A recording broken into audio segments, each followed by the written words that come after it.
আমরা কিন্তু অনেকটা উঁচুতে আছি। চারিদিক শুধু জঙ্গলে ঘেরা। পরে দেখা হবে।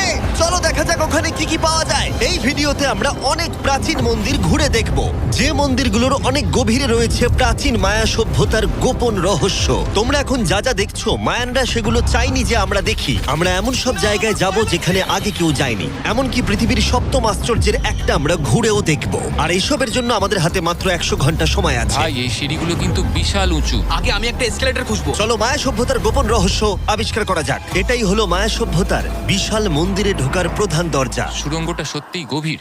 প্রথমে আমি যাব। হ্যাঁ ঠিক আছে, সাবধানে আমার এগোবে কোনো কিন্তু। অসুবিধা নেই। এই মন্দিরটা প্রায় 2000 বছরেরও বেশি পুরনো। এটা অসাধারণ। আমরা এখন এক প্রাচীন মন্দিরের ভিতরে আছি। আমরা কোথায় যাচ্ছি? ও মাই গড, ও ওয়াও! এই মন্দিরে ঢুকলে প্রথমেই দেখা যাবে একটা বিশাল মূর্তি, যে ছিল একজন শস্যের দেবতা, একটা জাগুয়ারের মুখের ভেতরে। এটা সত্যি অসাধারণ। ও মাই গড! আমি তোমাকে বলবো আমার কি